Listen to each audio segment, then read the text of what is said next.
ये आपका भारत लाइव है, जहां लगातार बिहार की राजनीति की छोटी बड़ी खबरें आप तक पहुंचाई जाती है। लेकिन अभी हम बड़ी खबर लेकर के आए हैं और ये बड़ी खबर है कि नीतीश कुमार के लौकुश समीकरण को बड़ा झटका लगा है। आपको बता दें कि नीतीश कुमार लगातार, आपको याद होगा कि 2020 के चुनाव परिणाम आने के बाद से ही लौकुश समीकरण को साधने का कोशिश कर रहे थे और 2020 के चुनाव में भी उन्होंने बिहार की जनता से बहुत सारे वादे किए थे। इन सभी चीज़ों को लेकर के अब उनके पुराने सहयोगी, जिनको लेकर के आज बिहार की राजनीति में एक बड़ा बवंडर मचा हुआ है, आरसीपी सिंह, उन्होंने कहीं ना कहीं नीतीश कुमार से उनका लौकुश समीकरण ही छीन लिया है। आपको बता दें कि इसके पीछे की वजह है कि लगातार आरसीपी सिंह ये बात कह रहे हैं कि असली कौन है लौकुश को चलाने वाला और लौकुश के साथ खड़ा होने वाला, वो नीतीश कुमार ने खो दिया है। क्योंकि नीतीश कुमार अगर लौकुश समीकरण की बात करते हैं तो मैं कहाँ से हूँ, मेरा भी संबंध लौकुश से ही है और मेरे साथ जो कुछ भी हुआ है और जितने आरोप लगाए गए हैं वो सब निराधार हैं। इसके साथ ही आरसीपी सिंह लगातार बिहार का दौरा कर रहे हैं। आपने देखा कि शाहाबाद के दौरे में क्या कुछ सामने आया, किस तरह से जदयू के सैकड़ों कार्यकर्ता टूट करके आरसीपी सिंह के साथ जुड़ गए। कहीं ने तो जो मजबूत कार्यकर्ता थे उन्होंने भी नीतीश कुमार की जो वर्तमान स्थिति है उस पर उंगली उठाया और उनके शासन को बताया हिटलर शाही। इसके बाद आरसीपी सिंह का दूसरा दौरा शुरू हो गया है और बेतिया की तरफ निकले हैं। रास्ते भर लोग सड़क पे खड़े होकर के उनका इंतज़ार कर रहे हैं और उनका जय जयकार मना रहे हैं। इसके साथ ही जदयू में लगातार बड़ी बड़ी टूट हो रही है। इन सब के बीच में मीडिया से बातचीत करते हुए आरसीपी सिंह ने कई पुराने घाव को कुरेदा है। आपको बता दें कि नीतीश कुमार के जख्मों को कुरेदते हुए उन्होंने स्पष्ट तरीके से कहा है कि नीतीश कुमार में कोई मादा नहीं रह गया है।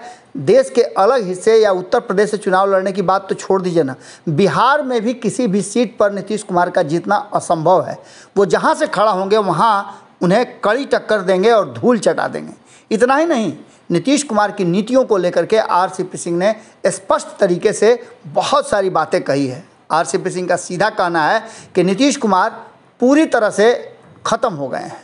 उनके पास न तो नीति है न नियत है। आरसीपी सिंह ने यह भी कहा कि 2020 में जिस बिना पर बिहार की जनता ने, जिस आधार पर बिहार की जनता से उन्होंने वोट लिया था, वो सारे आधार उन्होंने ध्वस्त कर दिया। बिहार की जनता के साथ लगातार वो छल करते रहते हैं और कहीं एक जगह टिक करके नहीं रहते हैं। इसके पीछे कारण है उनकी कमजोरी। लाख मना करने के बाद, अपने सहयोगियों के मना करने के बाद भी नीतीश कुमार पता नहीं क्यों बार बार पाला बदलते हैं। चाहे वो भारतीय जनता पार्टी के साथ जाने का हो या भारतीय जनता पार्टी को छोड़ने का हो, राष्ट्रीय जनता दल के साथ जाने का हो, महागठबंधन के साथ जाने का हो या उसे छोड़ने का हो, लगातार नीतीश कुमार अपनी ही नीतियों पर पीछे बैकफुट पर खड़े रहते हैं। ऐसी स्थिति में आरसीपी सिंह पूरी मजबूती के साथ तैयारी कर रहे हैं और इस तैयारी में उन्होंने स्पष्ट तरीके से कहा है कि नीतीश कुमार को कहीं से भी धूल चटा देंगे और ये चैलेंज बड़ा है। अब देखने वाली बात होगी कि नीतीश कुमार क्या जवाब देते हैं, क्योंकि ललन सिंह को उन्होंने बेलाग छोड़ दिया है और कहा है कि कुछ लोगों को हम बिल्कुल ही उन पर बात नहीं करते हैं और ऐसी स्थिति में सीधा उनका हमला नीतीश कुमार पर है। इसका मतलब है कि नीतीश कुमार के लिए बड़ी मुसीबत खड़ा कर रहे हैं आरसीपी सिंह और यही नहीं, उनके पुराने घावों को कुरेद करके उन्हें और ज़्यादा परेशान कर रहे हैं।